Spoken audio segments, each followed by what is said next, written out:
Saya mau bertanya tentang madhab yang digunakan ormas Islam dari kalangan Muhammadiyah itu apa Ustaz? Apakah sama dengan dipakai oleh saudara kita dari kalangan salaf yang menggunakan manhaj salaf? Dan saya ada di lingkungan yang beda madhab, apakah yang dinamakan toleransi saya juga harus mengikuti cara bermadhab, cara ibadah seperti mereka? Contohnya dengan amalan-amalan seperti tahlilan, kunut dan sebagainya. Apakah saya harus seperti itu? Mohon penjelasannya. Secara singkat saja begini, secara singkat. Anda harus bedakan apa itu manhaj, apa itu madhab. Itu berbeda. Saya sering sampaikan kalau manhaj itu cara kita berislam. At-tariqul wadih, jalan yang jelas menuju Islam dengan jalur mengikuti Nabi SAW. Contoh, saya hapus ini misalnya ya. Siapa Nabi kita? Nabi Muhammad SAW. Apa yang diturunkan pada beliau untuk membimbing kita? Al-Quran. Allah turunkan Al-Quran pada Nabi Muhammad SAW. Nabi Muhammad menjelaskan isi Al-Quran kepada masyarakat yang hadir di zaman beliau. Saya sebut masyarakat, bukan hanya sahabat. Karena Quran diturunkan bukan hanya pada para sahabat, pada masyarakat pada saat itu. Cuman ada kalangan orang yang ketika diberikan tidak mau mengambil. Itu poinnya. Yang mau mengambil beriman pada Nabi, hidup di zaman Nabi, melihat Nabi disebut dengan sahabat pada saat itu. Nah, penjelasan Nabi kepada para sahabat, masyarakat disebut dengan hadis namanya. Hadis. Apa yang dikerjakan, apa yang dilakukan, apa yang dikatakan, apa yang melekat pada Nabi namanya hadis. Kalau itu jadi pedoman kehidupan berubah namanya dari hadis jadi sunnah. Muncullah istilah Al-Quran dan sunnah. Nabi ketika mengajarkan pada para masyarakat, singkatnya nanti ada menjadi golongan sahabat yang diajarkan Al-Quran dan sunnah. Isi Al-Quran dan sunnah minimal ada 3 bagian. 1 disebut dengan ibadah, 2 disebut dengan muamalah, 3 disebut dengan akhlak. Isi dari ketiga ini dibagi pada 2 bagian. 1, dalil dan tuntunan yang hanya 1 ragam saja, 1 cara. Di 1 dalil, 1 cara. Contoh, saya langsung ambil dalam ibadah. Contohnya sholat. Ada dalam sholat yang caranya cuma 1, dalilnya 1. Misal, ketika kita bertakbir misalnya, saat takbir apa yang dibaca? Allahu Akbar, hadisnya 1, caranya 1. An-Nasai nomor hadis 886. Angkat tangan Anda, letakkan yang kanan, langsung menutup yang kiri, simpan di dada. Redaksinya langsung. Fa wadoa, fa itu langsung. Tanpa jeda, tanpa ada gerakan lain. Mohon maaf ya, saya tidak bermaksud menyalahkan, tapi hanya mengembalikan pada hadis. Kalau ada, kerjakan. Kalau tidak, cukup kita tinggalkan. Jangan terlampau kreatif dalam ibadah. Ya, misal, saya belum pernah menemukan misalnya, bukan bermaksud menyalahkan. Ustadz nggak enak ya. Kedengaran suara saya? Belakang kedengaran? Kok bisa jawab? Ya. Bisa minta izin. Luar biasa di UPI ini ya. Baik, tidak kedengaran bisa jawab. Lihat sini. Angkat yang kanan, letakkan kanan di kiri. Redaksinya langsung. Langsung itu artinya tidak ada jeda, tidak ada gerakan lain. Begitu diangkat, letakkan yang kanan di kiri. Saya mohon maaf, saya belum menemukan. Dan sebagian beralasan begini, Ustaz, nggak enak lah, masa sama Allah kiri dulu. Kenapa tidak kanan dulu? Allah, kanan masuk, kiri. Nah, tutup misalnya. Nah, ini fokus ya. Kadang-kadang kaki naik dikit misalnya ya. Misal, mohon maaf, ini hadisnya cuma 1, caranya 1. Disebutkan 1 hadis 1 cara karena menurut ukuran agama semua umat Islam mampu melakukannya. Makanya ketika dilakukan 1 cara, semua orang bisa semua orang, dan mengucapkannya Allahu Akbar, tidak ada kalimat lain. Kalau ada yang seperti ini artinya dipandang semua orang Islam mampu mengerjakannya. Karena itu tidak perlu kreatif mencari cara yang lain. Ya, misal yang tadi dilipat seperti ini, saya punya koleksi 1235 kitab hadis. Saya mencari sampai dari yang hadis paling sahih sampai yang paling palsu. Saking palsunya yang tadi, di kitab hadis palsu pun tidak ditemukan. Anda bayangkan. Misal, yang kedua, ada tuntunan dari Nabi yang sifatnya beragam dalil, beragam cara. Dalilnya bukan cuma 1, dalilnya banyak. Caranya bukan 1, caranya banyak. Contoh, masih dalam sholat.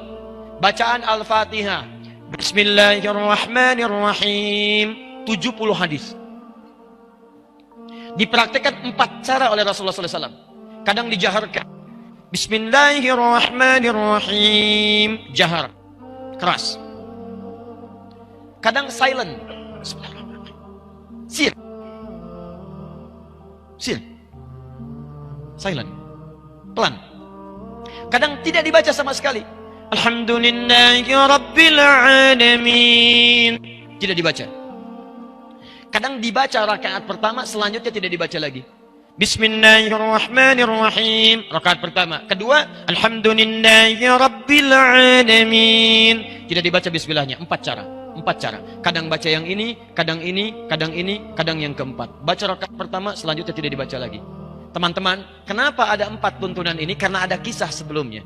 Sebelumnya dibacakan Alhamdulillahirabbilalamin tanpa basmalah, turunlah pertanyaan dari Ibnu Abbas radhiyallahu taala anhuma, "Ya Rasulullah, kalau Al-Qur'an itu tidak ada sekatnya, tidak ada pemisah dari ayatnya, orang akan menduga ayat satu dengan lain akan bercampur.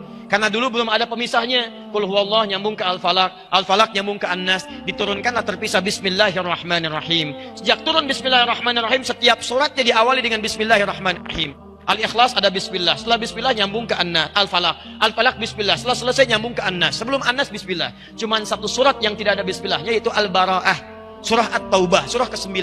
Kenapa tidak dimulai dengan bismillah? Karena Al-Bara'ah dibuka dengan kalimat peperangan, bara'atu minallah, perang. Sedangkan bismillah mengandung unsur kemuliaan, kasih sayang, Rahman dan Rahim. Dalam perang nggak ada kasih sayang, nggak ada kasih sayang. Siapa yang perang ketika perang ada kasih sayangnya? Izin nembak ya. Dor, sakit gak? Gak ada. Tembak ya tembak. Gak ada orang perang no kasih sayang. Gak ada. Karena itu ayat Al-Bara'ah tidak ada bismillahnya. Kemudian dialihkan ke surat An-Naml di situ. Di An-Naml ada innahu min Sulaiman wa innahu bismillahirrahmanirrahim. Lengkap 114 disebutkan. Nah, ketika turun ini, Nabi kemudian punyalah 4 kebiasaan ini. Kadang-kadang kalau ngimami orang-orang Mekah tanpa bismillah. Kemudian mengimami orang-orang yang turun ayat tadi dengan bismillah. Kadang dikeraskan, kadang disirkan. Kadang dibaca pertama, selanjutnya tidak. Dari sinilah kemudian, ini yang disebut manhaj. Keempat-empatnya ini petunjuk Nabi. Jadi kalau Anda ingin mengamalkan satu di antara ini, sah. Karena semua berasal dari Nabi. Lihat baik-baik, lihat baik-baik. Ketika Nabi SAW wafat, meninggal dunia, sahabat mengajarkan ajaran Nabi. Ini yang banyak semuanya manhaj namanya. Manhaj. Manhaj itu cara yang terhubung pada Nabi. Nah, ketika sahabat wafat diterangkan pada golongan-golongan setelahnya tabi'in. Maaf, ini mengajar. Misal Ibnu Abbas radhiyallahu taala anhuma, beliau tinggal di Mekah. Ubay tinggal di Madinah kemudian. Kemudian ada lagi Ibnu Mas'ud, kemudian beliau merantau sampai dengan ke Irak. Ali bin Abi Thalib beliau di Kufah. Ada lagi yang kemudian Muawiyah bin Abi Sufyan sampai ke Afrika Utara. Muaz bin Jabal sampai dengan ke Yaman. Perhatikan baik-baik. Ketika mereka pergi ke berbagai tempat, mereka mengajarkan ajaran-ajaran dari Nabi.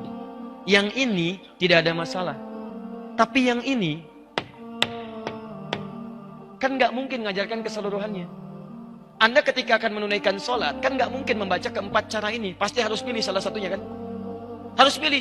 Ustaz nggak bisa, itu sunnah Nabi Ustaz. Jangan dipilih-pilih, semua kerjakan. Saya nggak apa-apa. Kalau saya keempat-empatnya saya baca, Masya Allah. Imam Upi subuh baca keempat-empatnya. Bismillahirrahmanirrahim. Bismillahirrahmanirrahim. Tidak dibaca sama sekali. Ini nggak bisa. Anda harus pilih salah satu. Harus pilih. Nah, ketika Anda memilih, baik, ketika Anda memilih, keempat-empatnya ini harus dipilih salah satu. Dibedakan pernikahan dengan bacaan sholat, ini berbeda. Lihat sini, fokus. Ini semua empat-empatnya disebut dengan manhaj. Ketika Anda pilih salah satu, maka kalimatnya berubah. Ma dhahaba ilaihi. Ma dhahaba ilaihi. Hal yang cenderung saya pilih. Ma, pilihan. Dhahaba ilaihi, yang condong saya kepadanya. Ketika saya ambil pilihan itu saya praktekkan. Nah, orang Arab itu sama dengan kita. Kalau terlampau panjang dia singkat. Supaya nggak kepanjangan. Ma dhahaba ilaihi, keraskan. Ma dhahaba ilaihi, sirkan. Kepanjangan. Singkat. Madhab. Singkat. Madhab. Ma dhahaba ilaihi, singkat jadi madhab. Dia ada singkatan-singkatan di Arab. Bahkan beberapa ayat di Quran itu istilahnya bukan bacaannya. Istilahnya bisa disingkat. Disingkat yang dimaksud bacaannya. Misal, Bismillahirrahmanirrahim, basmalah. Alhamdulillahirrabbilalamin, hamdalah. Oh, ini sudah jam 9. Saya mohon maaf barangkali kita harus coba akhiri dulu. Kita tutup ta'lim kita malam ini dengan bacaan hamdalah. Hamdalah. Tidak. Ya, belum selesai. Ini contoh. Ya. Contoh. Belum selesai. Baik, kita tutup dengan bacaan hamdalah. Anda bacakan alhamdulillahirabbilalamin. Ketika disebutkan madhab itu bukan kelompok, bukan aliran. Yang dimaksudkan pilihan yang diambil karena tidak mungkin Anda mempraktekkan keseluruhannya. Maka ketika ini diturunkan, muncullah kemudian para ulama-ulama bintang di zamannya. Muncul kemudian Abu Hanifah, wafat tahun 150 Hijrah. Muncul Imam Malik, lahir 93 Hijrah. Kemudian muncul Imam Asy-Syafi'i, lahir tahun 150 Hijrah. Abu Hanifah meninggal, Asy-Syafi'i lahir. Muncul Imam Ahmad bin Hanbal tahun 163 Hijrah, lahir. Nah ini, orang-orang ini lahirnya di awal-awal abad kedua Hijrah. Lahir. Bahkan Imam Abu Hanifah wafat 150. Imam Malik lahir tahun 93. Imam Syafi'i lahir 150. Imam Ahmad lahir 163. Fokus. 163 masih di abad kedua. Orang yang lahir masih kisaran abad kedua disebut generasi salaf namanya. Salaf. Generasi tempo dulu. Zaman old. Ini. Salaf. Di Imam Asy-Syafi'i, salaf. Imam Abu Hanifah, salaf. Imam Malik, salaf. Imam Ahmad, salaf. Nah, imam-imam ini, kenapa mereka cukup terkenal? Karena mereka merangkum ajaran-ajaran para sahabat yang bersumber dari Nabi ke masa mereka bukan hanya dengan ingatan, tapi dengan tulisan. Dulu orang belajar dengan ingatan, saking kuat ingatannya luar biasa, Pak. Ingat luar biasa. Tapi masa setelahnya kan beda. Semakin meluas, semakin beragam, semakin tipikalnya berubah, semakin memiliki kekuatan yang berbeda-beda dalam ingatan. Maka para imam ini selain kuat ingatannya, mereka juga menuliskan ingatan mereka dalam bentuk kitab-kitab. Terjagalah ajaran itu dalam kitab mereka. Ini yang menyebabkan itu menyebar keseluruhannya. Tapi persoalannya, Imam Abu Hanifah nggak mungkin praktekkan keempat-empatnya. Dia harus pilih salah satu. Ketika memilih disebut dengan mazhab Abu Hanifah, dikenal dengan Hanafi. Imam Malik memilih untuk tidak baca bismillah, dikenal dengan Maliki, mazhab Maliki, pilihan Imam Malik. Imam Asy-Syafi'i pilih dijaharkan, disebut dengan mazhab Syafi'i, pilihan Imam Asy-Syafi'i. Imam Ahmad menengahi di antara keduanya, pakai sir, silent, ya, disebut dengan mazhab Hambali, pilihan Imam mazhab bin Ahmad bin Hambal. Ketika disebutkan mazhab bukan kelompok, tapi pilihan para imam ini. Dan mereka tahu keseluruhannya, cuma harus memilih mana yang dipraktikkan. Nah, persoalannya adalah ketika imam ini mengajar, disampaikan generasi setelahnya, generasi setelahnya sampai ke kita. Menyebarlah sekarang. Mazhab Abu Hanifah ada di sekitaran Asia Selatan, India, Pakistan, sampai ke timur jauh di Cina. Kemudian Imam Malik sekarang dulu di Madinah. Kemudian menyebar setelah itu sampai ke Afrika Utara, Libya, Tunisia, Maroko, Aljazair, ya, kemudian sampai dengan nyebrang sedikit Mediterania, Italia, Prancis sampai ke Spanyol, itu Maliki. Syafi'i ada di kisaran Syam, Syria, sampai sebagian di Mesir sampai Asia Tenggara. Kemudian Ahmad bin Hanbal, Hambali, itu kisaran Teluk, terutama Saudi. Ya, di kerajaan Arab Saudi mazhabnya Hambali, bermadzhab, Hambali mazhabnya. Makanya jangan kaget ketika ke sana bismillahnya disirkan. Ketika ke Syria bismillah dijaharkan. Kenapa? Karena yang dipraktikkan ini prinsip, semuanya semanhaj dengan Nabi. Madhabnya boleh berbeda, tapi manhajnya sama, bersumber dari Nabi. Pertanyaannya, orang Indonesia masuk kemana? Orang tua kita luar biasa, semua negara ini dikunjungi. Ada yang belajar ke Pakistan, ada yang ke India. Ada yang belajar kemudian ke Libya, ke Mesir, Tunisia, Aljazair, Maroko. Ada yang belajar kemudian Syafi'i ke Syam, ya, ke Syria. Ada yang belajar sampai ke Saudi, ke Madinah, ke Ummul Qura. Pulang-pulang ke Indonesia dibawa semua khazanah itu. Yang jadi masalah kadang, mohon maaf, kadang tidak disampaikan secara sempurna. Yang disampaikan apa yang dibawa aja. Inilah sumber pertama gagal paham dalam persoalan ini. Yang pulang dari Saudi misal, orang Surabaya datang ke Bandung, Bandung baru pulang dari ini, yang Mesir misalnya, di sana prakteknya Syafi'i, bismillah dijaharkan, yang di sana disirkan. Begitu datang ke sini, bismillahnya, misalnya maaf, tidak dijaharkan. Biasanya jahar jadi sir. Alhamdulillahi Rabbil Alamin. Bid'ah. Ini masalahnya. Saya pernah ditinggal di Mekah 2010. Saya tugas di Mekah, menerima jemaah haji pertama kali. Masuk sholat Isya, imamnya Syekh Sudes. Bismillahirrahmanirrahim. Alhamdulillahi Rabbil Alamin. Wiki imamnya Muhammadiyah loh. Muhammadiyah cabang Masjidil Haram. Luar biasa itu. Oh, Anda bayangkan. Bukan salah, sebenarnya cuma pengetahuan yang kurang masuk. Saya di Libya itu pernah mengajar beberapa siswa. Terus ada yang orang Indonesia, saya bilang, ayo kumpul. Anda nanti gini ya, nanti ada liburan, Anda pulang ke Indonesia, coba lihat bagaimana karakteristik masyarakatnya, apa yang dibutuhkan. Pulang lagi ke sini, siapkan pelajaran supaya masyarakat yang perlukan itu bisa mendapatkannya. Jangan cuma belajar yang umum-umum, pelajari yang masyarakat Anda butuhkan. Kita bikin kelompok. Singkatnya, setelah pulang dari liburan, saya tanya, Anda kemana kemarin? Saya ke daerah ini, Ustaz. Apa yang terjadi? Saya tanya pertama kali, berapa jumlah orang Islamnya? Dijawab, Alhamdulillah Ustaz, 95% Muslim. 5%-nya apa Pak? Muhammadiyah. Nah, sama dengan pertanyaan ini. Nah, jadi gini baik-baik, dia kita itu kalau semua bersumber dari Nabi, manhajnya sama, walaupun mazhabnya berbeda, bukan berarti kita beda. Tadi sepanjang jalurnya ke sini, ini kita orang ikut salaf. Salaf ini. Kita tidak mungkin mengikuti jalur kecuali lewat orang ini dulu. Ulama-ulama mulia, enggak mau, saya mau langsung, enggak mau mazhab. Saya mau langsung ke Nabi aja, Quran dan Sunnah. Anda pernah ketemu Nabi? Kapan Anda ketemu Nabi? Jadi semua orang yang Quran Sunnah akan kembali lewat sini dulu. Syekh Al-Albani ngambil turunan Ibnu Qayyim Al-Jauziyah, ngambil turunan Syekh Ibnu Taimiyah, ngambil turunan Imam Ahmad bin Hambali. Syekh Al-Albani Hambali, ya, Syekh Al-Buti Asy-Syafi'i, Syekh Ar-Rabiti Maliki, Syekh Dakhlawi Abu Hanifah, ya, Hanafi, Ahnaf. Dari semua ini naik ke atas. Nah, orang yang mengikuti jalur ini ulama disebut dengan salaf. Setiap yang mengikuti, yang diikuti tambahkan i di ujungnya, i di salafi. Salafi itu artinya orang yang mengikuti jalur salaf. Jadi kalau Anda mengikut ini, Anda namanya salafi. Karena itu saya sering mengatakan, umat Islam itu seluruhnya salafi. Gak ada yang tidak salafi. Kalau bukan salafi, dari mana Anda belajar? Karena kita pasti melalui jalur yang ini. Di salafi itu bukan kelompok, salafi itu bukan golongan. Golongan. Maaf ya, saya salafi. Kamu apa? Pengiri.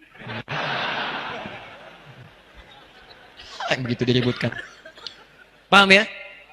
Jadi demikian adanya. Jadi nggak usah ribut lah. Ya, jadi sudah sepanjang kita satu manhaj, satu mazhab, itu yang bagus. Kalau mana tuh hati-hati. Akhi, maaf, kita beda manhaj. Beda manhaj. Berarti keyakinan kita beda di situ.